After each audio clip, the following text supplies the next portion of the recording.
विधानसभा चुनाव से पहले उद्धव ने खेला मराठा आरक्षण कार्ड। पीएम मोदी के पाले में गेंद डाल बीजेपी की बढ़ा दी मुश्किल। महाराष्ट्र में पिछले 4 दशकों से मराठा आरक्षण की मांग चल रही है।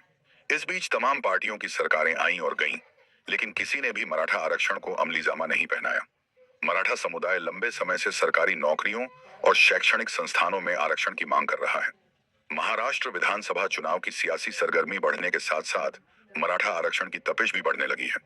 मराठा आरक्षण के आंदोलनकारी अब सभी दलों के नेताओं से प्रत्यक्ष मिलकर मराठा आरक्षण पर अपनी स्थिति स्पष्ट करने की मांग कर रहे हैं। इसी कड़ी में मंगलवार को मराठा प्रदर्शनकारियों ने जब शिवसेना शिवसेना यूबीटी के प्रमुख उद्धव ठाकरे से मुलाकात की, तो उन्होंने आरक्षण का दाम मोदी सरकार के पाले में डाल दिया। उद्धव ने कहा कि मोदी सरकार आरक्षण की 50% लिमिट को बढ़ाने का कदम उठाए। हम साथ हैं। मराठा आरक्षण को लेकर सियासी हलचल तेज हो गई है।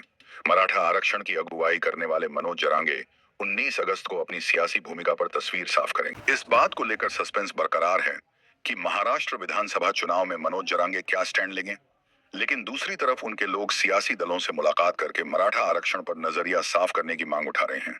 इस तरह मनोज जरांगे मराठा आरक्षण पर सभी दलों के स्टैंड देखने के बाद महाराष्ट्र विधानसभा चुनाव में अपनी भूमिका तय करेंगे।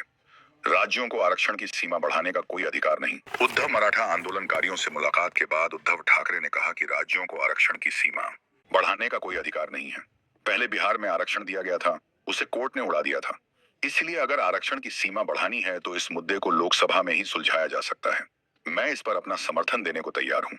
मराठा और ओबीसी सभी को मिलकर मोदी के पास जाना चाहिए, क्योंकि पीएम मोदी खुद भी कहते हैं कि वह पिछड़ा वर्ग से आते हैं। मोदी सरकार आरक्षण के मामले में जो फैसला करेगी हम उसे स्वीकार करेंगे। उन्होंने कहा कि मराठा समाज को न्याय मिलना चाहिए, लेकिन इसका समाधान सिर्फ मोदी सरकार ही निकाल सकती है। दोस्तों, अगर आप हमारे चैनल पर नए हैं तो हमारे चैनल को सब्सक्राइब, लाइक, शेयर, कमेंट जरूर करें।